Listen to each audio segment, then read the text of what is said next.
Bienvenue sur S'ouvrir à l'amour, le podcast qui va t'aider à transformer ta vie amoureuse.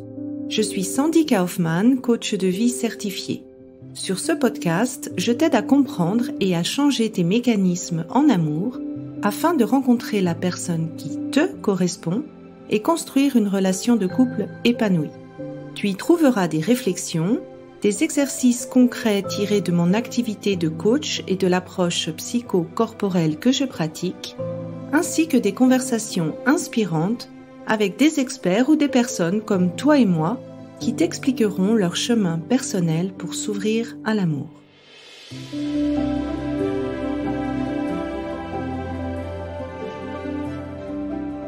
Tu écoutes S'ouvrir à l'amour, les 10 questions à se poser avant de se marier. Dans cet épisode, j'ai l'honneur d'avoir comme invitée Claire Fradret qui a cofondé avec son mari WeBloom. Et WeBloom se veut être une préparation au mariage qui est totalement laïque et ouverte à tous. Et c'est quelque chose qui se fait à deux au moment où les partenaires ont envie d'un engagement un petit peu plus sérieux. Et j'ai beaucoup aimé ce concept et j'y trouve un très grand parallèle à ce que font en fait les participantes du programme S'ouvrir à l'amour quand elles sont encore célibataires et où je leur demande de vraiment se poser les questions mais quel type de partenaire elles recherchent, quel type de relation elles recherchent dans le but en fait d'avoir beaucoup plus de clarté, d'éliminer les potentielles contradictions intérieures ou les attentes qui sont non plausibles ou irréalistes. Et voilà, j'ai très envie d'avoir votre retour sur cet épisode parce que je l'ai trouvé génial. J'ai adoré les questions que Claire a proposées. Dans cet épisode, tu vas en apprendre plus sur pourquoi l'amour de longue durée, c'est un choix. Pourquoi c'est important cette discussion au moment de l'engagement et en quoi elle permet en fait de repérer les potentiels points sensibles à l'avance. En quoi la communication, c'est le muscle du couple et bien sûr, elle va aller beaucoup plus en détail dans ces fameuses 10 questions à se poser avant de se marier. Si tu veux avoir ces questions par écrit, je mets dans les notes de l'épisode le lien vers un PDF que Claire a fait pour tout le monde. Alors, je te souhaite bonne écoute et j'ai hâte de recevoir ton retour sur cet épisode. Bonjour à tout le monde. Aujourd'hui, j'ai l'extrême honneur d'avoir Claire de Yes WeBloom. Elle a cofondé en fait cette entreprise qui aide en fait les couples à bien se préparer à dire oui au mariage. C'est un programme qui est totalement laïque et ouvert à tous. Et j'aime beaucoup l'expression que vous répétez souvent sur votre Instagram aussi, que l'herbe, elle n'est pas plus verte ailleurs, elle est verte là où on l'arrose. Et donc, j'ai l'honneur d'avoir Claire, elle va nous partager en fait vraiment les conseils qu'elle donne pour se préparer au mariage, les questions à se poser. Et peut-être avant de rentrer dans le vif du sujet, Claire, est-ce que tu peux nous expliquer peut-être en quelques mots comment t'en es arrivée finalement à vouloir faire ça avec ton mari? C'est avec plaisir. Bon, déjà, bonjour Sandy et bonjour à tous les membres du programme. Je suis ravie d'être ici. Donc, oui, pour me présenter rapidement, du coup, j'ai 35 ans. Moi, je vis à Lyon. Je suis mariée depuis 6 ans avec mon mari Anthony. On est ensemble depuis 12 ans. On a 12 enfants. On a 2 enfants et c'est suffisant. Et on a créé effectivement en 2020 WeBloom, la première préparation au mariage laïque. Pour moi, le fait de coacher des couples qui vont se marier, en tout cas d'avoir créé ce programme qui en fait est un programme en autonomie pour une grande partie, tout est parti d'un podcast que j'écoutais qui s'appelle Change ma vie, de Clotilde Dussoulier, qui est un podcast de développement personnel. Et c'est un podcast généraliste qui m'a énormément parlé, qui a changé ma façon de penser et de voir les choses sur beaucoup de sujets, et notamment sur l'amour et sur les relations aux autres. Et en fait, ça m'a tellement inspirée et intéressée que j'ai remonté un petit peu le filon et j'ai fini par faire la même formation que du coup Clotilde Dussoulier, qui est la formation de coaching américaine qui s'appelle la Life Coach School. Donc, j'ai fait ça en 2019. Et avec mon mari, on avait toujours eu cette idée qu'il manquait un programme, en tout cas quelque chose qui permette à tous les couples de se préparer à l'engagement ou au mariage. Et nous, on s'est mariés à l'église et on a suivi du coup ce qui est imposé par l'église catholique en tout cas, ce qui s'appelle une préparation au mariage avec des associations. On en a fait 2 avec 2 associations parce qu'on habite en Angleterre. On a vraiment beaucoup aimé ce moment, non pas par la dimension tellement religieuse, mais parce que c'était un moment où on s'est vraiment connectés ensemble, on s'est posé beaucoup de questions sur nous, sur l'un sur l'autre, on s'est mieux compris et on s'est beaucoup posé de questions sur ce qu'on voulait créer pour notre vie à 2 et sur le sens qu'avait notre engagement. Et ça nous a paru tellement riche qu'on s'est dit, mais c'est dommage qu'il n'y ait pas quelque chose qui soit pas forcément religieux et qui existe pour tout le monde. Donc, c'est parti de là. Et quand, en plus, j'ai fait la formation de coaching et que je me suis dit, on pourrait en plus rajouter les idées du coaching qui me paraissaient révolutionnaires sur la vie à 2, c'est ça qui a fait qu'on s'est dit, bon, on ne peut pas ne pas faire ça. Donc, c'est pour ça qu'on s'est lancé. Bon, bah, ça me parle. Moi, je suis aussi fan du podcast de Clotilde, en fait. Et puis, j'ai aussi fait la Life Coach School. Donc, je pense qu'on a eu un peu le même suivi. Et c'est vrai, en fait, je trouve que d'apporter de la conscience dans tes choix. Alors, moi, j'ai principalement des personnes qui sont encore célibataires, qui cherchent leur partenaire. Et une grande partie, en fait, qu'elles ont dans le travail, c'est de clarifier ce qu'elles cherchent, d'être au clair avec quel type de partenaire elles se sentent compatibles avec, quel type de relation elles recherchent, parce qu'il n'y a pas de normes, en fait, il y a vraiment tout qui est possible. Et je trouvais, en fait, que cette idée de se dire qu'est-ce qu'on veut comme relation, de se poser les bonnes questions, ça rapproche, en fait. Ça permet de voir le point de vue de l'autre, de comprendre l'autre et de rapprocher. Et pour toi, en fait, en quoi ce fait de clarifier ces sujets ou certains sujets, c'est important de le faire avant de se marier? Alors, déjà, ça part un peu de l'idée que, en fait, trouver l'amour, c'est un challenge. Ça peut être un vrai challenge, mais derrière, on se rend pas toujours compte il y a un autre challenge qui est de le faire durer, de vraiment avoir une relation qui soit vraiment sincèrement épanouie dans la durée. Donc, nous, on se dit, voilà, ça, c'est encore un autre challenge. Et quand on voit les statistiques sur le divorce ou même les gens qui sont en couple et pas spécialement épanouis l'un avec l'autre, voilà, on se dit, ça, c'est quelque chose qui est pas impossible, mais il faut mettre des chances de son côté. Et pour mettre les chances de son côté, c'est un bon moment, le moment où on s'engage. Alors là, on parle de mariage, mais en réalité, tout ce dont on aborde dans notre programme, c'est pas vraiment lié spécifiquement à l'engagement du mariage, c'est lié au fait de se dire, bon, c'est une personne avec laquelle je veux construire et avec laquelle je veux m'engager. Et en fait, c'est une bonne idée le moment où on s'engage parce que c'est un moment où, voilà, on veut investir. Donc, on peut prendre ce temps et on peut dépenser cette énergie ou cet investissement de se poser avec l'autre pour mieux se connaître, mieux se comprendre. Ça veut dire que ça va nous permettre de s'aimer ou de se comprendre à un autre niveau d'intimité et de profondeur, parce qu'on va comprendre déjà aussi mieux comment on fonctionne nous, mieux comment on fonctionne l'autre, pour trouver notre mode de fonctionnement qui nous convient à tous les deux. Et comme tu l'as dit, c'est aussi tout cet aspect de vivre de manière plus consciente et plus intentionnelle. Donc, en fait, quand on ne prend pas forcément le temps de se poser sur certains sujets, on va parfois répéter ce qu'on a connu quand on a grandi, ce que nos parents faisaient, ce qui nous paraît normal, ou sans questionner, en fait.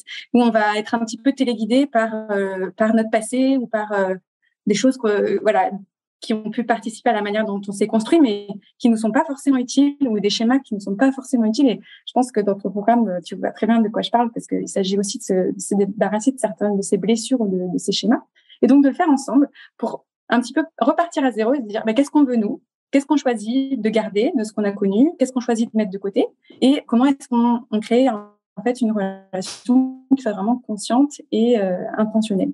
Et ça permet au moment où on s'engage de se sentir vraiment aligné au bon endroit, de savoir sur quoi repose notre équilibre en fait, et aussi d'être rassuré en sachant que cet équilibre, on sait sur quoi il repose aujourd'hui, c'est pas du hasard, et qu'on saura le faire évoluer au fur et à mesure de notre vie à 2 en fait. Oui, je suis tout à fait de ton point de vue. Je dis toujours au départ, l'amour, ça commence par un sentiment, une émotion, et après, ça devient un choix conscient. Et quand on rentre justement dans cette deuxième phase d'engagement, je trouve que des fois, on part du principe que automatiquement on est d'accord, alors que c'est pas forcément le cas, et que si on prend pas le temps de bien conscientiser tout ça, en fait, on peut se retrouver plus tard sur des nœuds, alors que si on le fait en avance, si on le prend de discuter, c'est plus facile de le faire à un moment donné où on n'est pas dans le nœud du problème, mais avant le problème. C'est beaucoup plus facile et ça permet aussi Ouais, d'être plus clair en fait. Et juste par rapport à ça, un point, c'est que ça ne veut pas dire que avant de s'engager, on résout tous les problèmes et qu'après, on a toutes nos réponses une fois pour toutes. Mais ça veut dire que déjà, on a appris à bien communiquer et à bien se comprendre. Et du coup, ce réflexe d'avoir vraiment développé cette facilité ou cette fluidité de communication sur des sujets importants, si on l'a dès le départ, après, ça va être plus facile quand il y aura un nœud, comme tu dis, de pouvoir se retourner vers l'autre et de se dire, tu te rappelles, on avait parlé de ça, ça me convient plus, ou je sais que pour toi, ça, c'est important, mais aujourd'hui, etc., etc. Donc, en fait, ça permet d'ouvrir une richesse de communication qu'on aura toute la vie, en fait. Oui, parce que on ne peut pas éviter les nœuds ou les conflits, hein, ça serait irréaliste, mais c'est vrai que c'est un peu un muscle qu'on peut entraîner en fait à deux, apprendre à aussi comment on arrive à gérer des différends, parce qu'on n'est pas obligé non plus d'être d'accord sur tout, mais de garder cet espace en fait de discussion, d'échange, et puis je trouve que plus les années passent, en fait, plus ça approfondit la compréhension de l'autre, plus on peut aussi, en comprenant peut-être son passé, voir un peu quelle est la tendance naturelle de l'autre, aller dans une direction et sa propre tendance aussi. Ça crée des climats un petit peu plus, on va dire, sereins et ouverts pour avancer parmi les vagues ou les crises ou les nœuds, selon comment on les nomme. C'est ça, très bien dit. Et puis, alors, toi, est-ce que tu voudrais expliquer un peu les questions que tu trouves comme ça essentielles? Chaque partenaire devrait se poser ensemble, en fait, avant de franchir ce pas d'engagement. Alors, c'est pas forcément le mariage, comme tu l'as dit, mais quelles sont pour toi les questions que tu trouves essentielles? Alors, on a développé donc ces 10 questions avec Anthony qui nous paraissent et qu'on offre à toutes les personnes qui viennent sur notre site, qui nous paraissent importantes, autour desquelles se poser en tout cas avant de s'engager. Donc, on peut en parler ensemble. Du coup, la première question, c'est quelles sont les forces de notre couple? Donc ça, c'est pour bien identifier en fait ce qui nous rassemble ou ce qui fait que finalement, au début, on s'est attirés l'un à l'autre. Donc, qu'est-ce qui fait nos qualités, nos points forts? Et ça, en fait, c'est important parce que ça permet de construire ou de consolider ce que nous on appelle l'esprit d'équipe dans un couple. Donc, et être conscient de cet esprit d'équipe et le nourrir et savoir de quoi il est fait, en fait, ça permet d'être plus fort et d'être plus solide et d'être plus soudé. Voilà. Donc, ça, c'est important quand on décide de s'engager, de se dire, OK, on est une équipe et on a ses points forts, ses forces et ses qualités dont on est conscient et qu'on va essayer de nourrir. Et puis, je trouve que c'est aussi important de les avoir dans un coin de l'œil parce que le cerveau, il va toujours nous emmener dans l'autre sens sur tout ce qui va pas, et puis de se rappeler que on a des forces, il y a des choses qui vont bien, il y a des choses où il n'y a pas, on est vraiment une équipe un peu naturellement, ça aide en fait. Ouais, exactement. Donc c'est d'avoir cette conscience de toujours pouvoir revenir à ça. Oui, c'est le mât ou le phare qui dit bon, il n'y a pas tout qui va mal. Exactement. Alors la deuxième question, c'est quelles sont mes 5 priorités de vie. Donc là, l'idée, c'est que chacun y répond pour soi. Et après, pour toutes les questions, l'idée, c'est qu'en fait, c'est des questions sur lesquelles ça vaut le coup, j'aurais dû dire, de se poser la question à soi d'abord et après d'échanger avec l'autre sur nos réponses respectives. Donc, quelles sont mes priorités de vie? En fait, déjà, c'est une question qu'on ne se pose pas toujours à soi, mais c'est important de se la poser pour bien comprendre, en fait, ce que nous, on cherche à mettre en avant dans notre vie à nous et de voir, en fait, ce que l'autre veut mettre en avant dans sa vie à lui ou à elle. Donc ça peut être des choses très différentes, ça peut être autour de la carrière, de la famille, du sport, d'une vie associative, ça peut être des valeurs, de l'écologie, peu importe. L'important, c'est pas tant d'avoir les mêmes, mais c'est de sentir que les priorités de chacun, elles sont comprises et elles sont respectées et elles sont là. Et donc ça c'est une première étape, et l'étape d'après, c'est de se dire mais quelles sont nos priorités communes, parce que c'est important aussi d'identifier 2 ou 3 priorités, ou 2 ou 3 valeurs ou 2 ou 3 projets ou ambitions qu'on va nourrir ensemble et qui vont venir aussi nourrir cet esprit d'équipe et cette culture de couple dont on parlait tout à l'heure. Moi, je le dis un peu avec des mots différents. C'est en fait le fait de ne pas s'oublier pour la relation ou pour le profit de la relation, parce que en fait, ce que ça fait, si on met totalement à côté certaines de nos priorités, au bout d'un moment, ça ajoute en fait un poids ou un enjeu, parce qu'on se dit j'ai sacrifié telle ou telle partie de ma vie au profit de la relation, et en fait, ce que ça fait, c'est que la relation, au bout d'un moment, elle casse parce que on a eu cette sensation d'avoir trop sacrifié, et que finalement, en fait, c'est déterminé quelle est la place du couple, quelle est la place de la relation parmi tous nos projets de vie. En fait, c'est une bonne clarification. Ouais. Ouais, c'est exactement ça. La troisième question, c'est quelles sont les qualités ou les caractéristiques que j'aime le plus chez toi? Donc ça, c'est une question assez sympa à se poser. En général, on aime bien échanger des couples, on aime bien échanger sur ça. Mais en fait, c'est hyper utile parce que ça me permet de comprendre aussi comment on perçoit l'autre et de contraster ça avec comment nous, on se perçoit et vice-versa. Donc, comprendre la manière dont nous, on perçoit l'autre et la manière dont lui nous perçoit. Et en fait, souvent, on se rend compte dans la préparation au mariage que c'est pas du tout évident chez beaucoup de couples et que même parfois, il y a par exemple, il y avait une personne qui faisait la préparation au mariage qui nous disait que elle pensait qu'un de ses défauts, c'était qu'elle était trop loud en anglais, donc extravertie, alors qu'en fait, elle a découvert que c'est ce qui avait attiré en fait son compagnon à l'époque. Donc en fait, ça la permet d'enlever cette espèce de couche de jugement qu'elle avait sur elle en disant mais non, en fait, c'est exactement ça qu'il aime chez moi. Donc en fait, c'est important de comprendre en fait comment on se perçoit l'un l'autre parce que et je pense que dans le programme, vous faites aussi beaucoup de travail sur les pensées. C'est nos pensées sur l'autre qui créent l'amour qu'on reçoit, qu'on a. Et quand on est conscient de quelles sont ces pensées en fait qui créent l'amour qu'on ressent pour l'autre, on peut encore une fois les muscler ou les avoir dans un coin de son esprit intentionnellement et surtout les nourrir et continuer à les cultiver tout au long de sa vie à deux. Donc c'est un bon point de départ au moment où on s'engage de dire tiens, qu'est-ce qui fait que j'aime autant cette personne et que je choisis consciemment de l'aimer. Et puis je trouve c'est une très belle, c'est beau en fait. Moi je trouve de se rappeler en fait régulièrement, mais pourquoi je l'aime cette personne? Qu'est-ce qui me fait vibrer de cette personne? Qu'est-ce que j'admire de cette personne? Oui. Et c'est quand on est dans le fil de la vie à deux, c'est des questions qu'on parfois on ne se pose pas ou qu'on oublie de se poser. Ah, c'est sûr, le cerveau, il va toujours aller vers ce qui va pas, donc il faut consciemment le diriger vers ce qui va bien. Exactement. Du coup, ma question d'après, elle est plus vers ce qui va pas, mais elle est importante aussi au moment où on s'engage. Donc, c'est quelles sont les différences entre nous que j'ai le plus de mal à accepter? Et en fait, cette question, elle est essentielle parce que elle permet de mettre le doigt un petit peu sur ce qui après pourrait nous revenir à la figure. Et les différences, elles sont très différentes. C'est qu'elle de dire entre les couples. Ça peut être des différences de valeurs, de caractère, de milieu d'origine, de religion, d'éducation. On va tous avoir des différences dans un couple, c'est par nature. Mais quand on n'a pas bien identifié ou accepté qu'il y avait cette différence, elle va nous revenir forcément à un moment donné dans la figure. Et donc, ça ne veut pas dire qu'il ne faut pas avoir de différence et qu'il faut parler de la différence pour l'effacer. Ça veut dire qu'au contraire, il faut la mettre au milieu et se rappeler qu'on est une équipe et mettre la différence devant soi et non pas entre soi et se dire, OK, partie de notre groupe, partie de notre histoire, partie de qui on est, il y a ça. Et c'est pas forcément quelque chose qui va se régler ou sur lesquels on va trouver un terrain d'entente. Peut-être que oui, peut-être que non.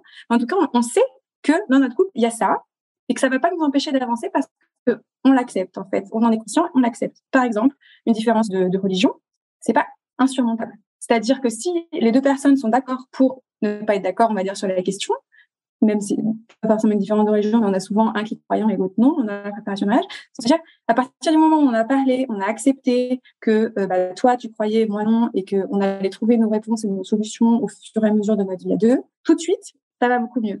Et donc, c'est aussi faire la différence entre les problèmes qu'on peut régler et les problèmes qu'on peut pas régler, avec l'idée que les problèmes qu'on peut pas régler, on va pas forcément se taper la tête contre le mur pendant 50 ans en se disant mais si seulement l'autre personne était comme moi. On va dire non, partie de nous, c'est aussi ce qui fait notre richesse, il y a ces différences-là. Et en parler dès le début, en fait, ça permet d'avoir un climat qui est très sain, où on peut être chacun soi-même. Et en fait, on arrête finalement d'essayer de vouloir changer l'autre, d'espérer qu'il y ait une partie des choses qui soient différentes dans notre couple, en fait.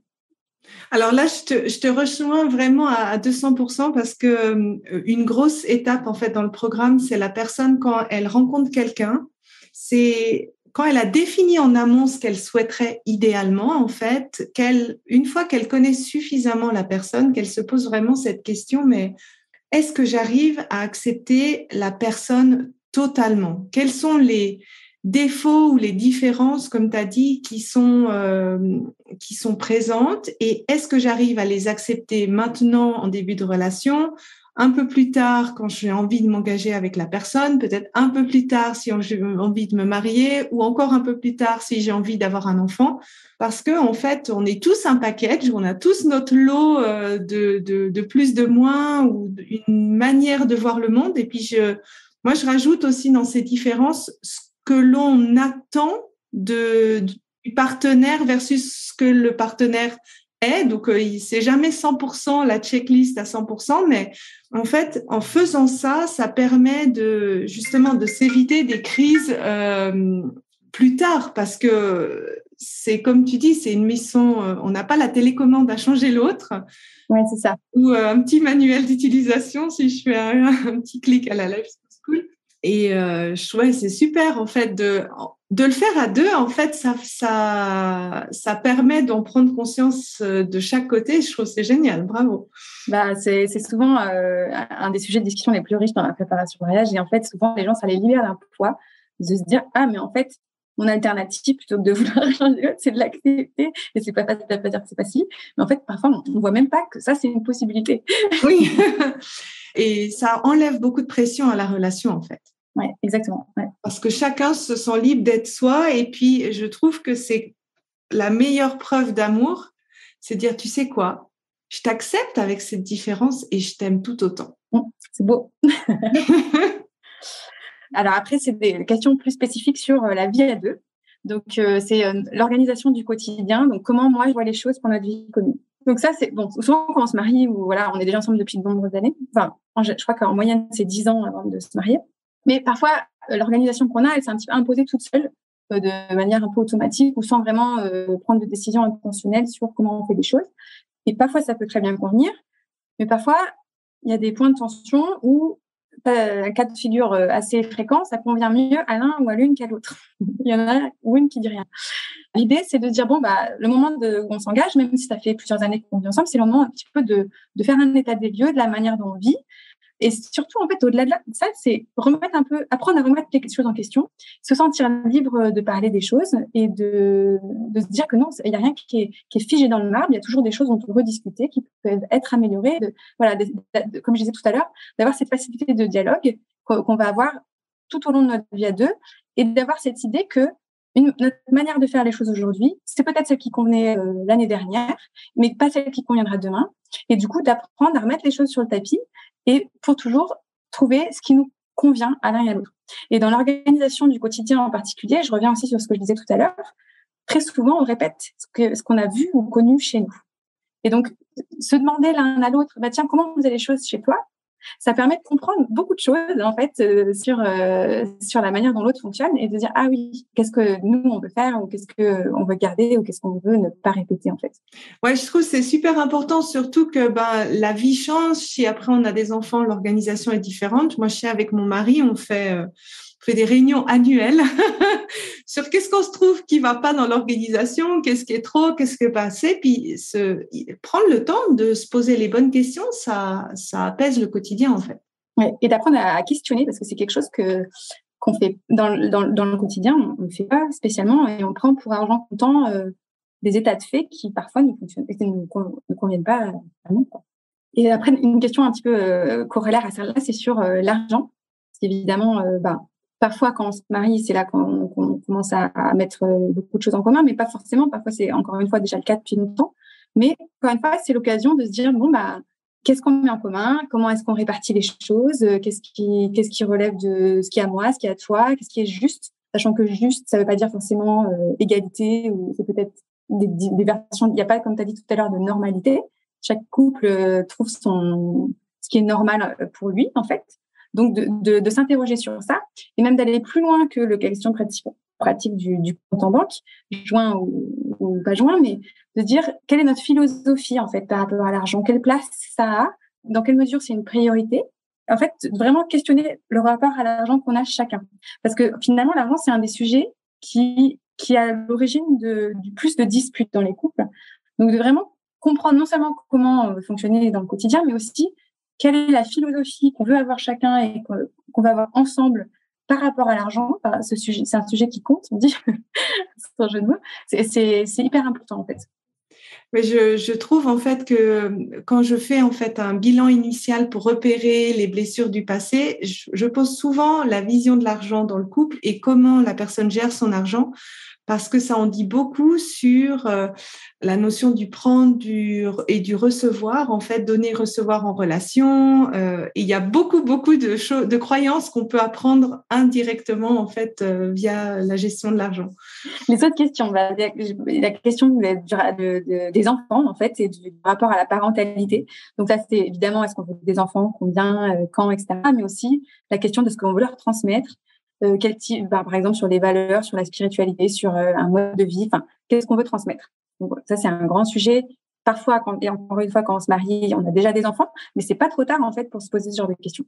Ensuite, il y a une question sur la vie sexuelle. Donc ça, c'est un énorme sujet. Je suis sûre que vous en parlez dans le programme, mais tout ce qui est autour de la communication, c'est essentiel, en fait, pour avoir une vie sexuelle qui soit épanouie, qui convient à chacun.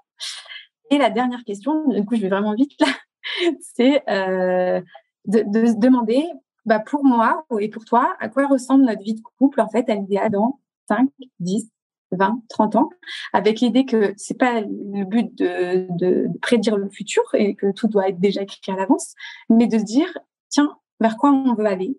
Et ça permet, en fait, de nourrir des rêves, des projets, d'avoir de l'intention dans la manière dont on vit, de pas perdre le cap, en fait, de ce qui est essentiel pour nous. Et en fait, ça remet aussi en perspective ce qu'on est aujourd'hui. Et ça nous permet d'avancer, en fait, de se projeter vers le futur, un futur ensemble, du coup. Ah, et j'ai une 10e question, parce que du coup, c'est pour quelles raisons je vais me marier.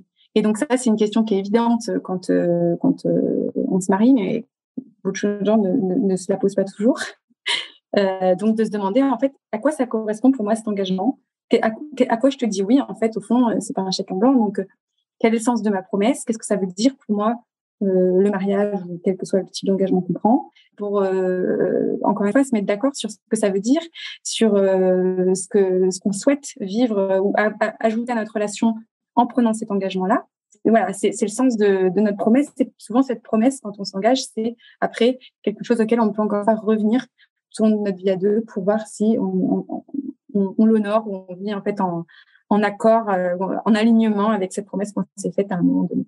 Merci pour toutes tes questions. Elles sont tellement riches, j'avais envie d'intervenir dans toutes, mais c'est plus simple. On pourrait parler pendant des heures. Ouais.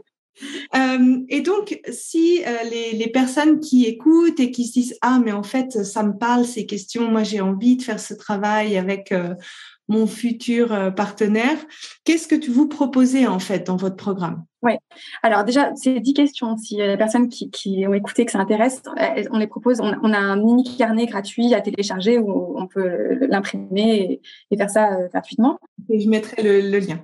Et puis après, nous, notre programme, du coup, c'est structuré autour de 8 thèmes. Donc, ce qu'on a identifié comme étant un peu les 8 thèmes essentiels de la vie à deux. Et il y a, en fait, c'est un parcours vidéo. Donc, chacun regarde le parcours vidéo à son rythme ou ensemble, comme on veut.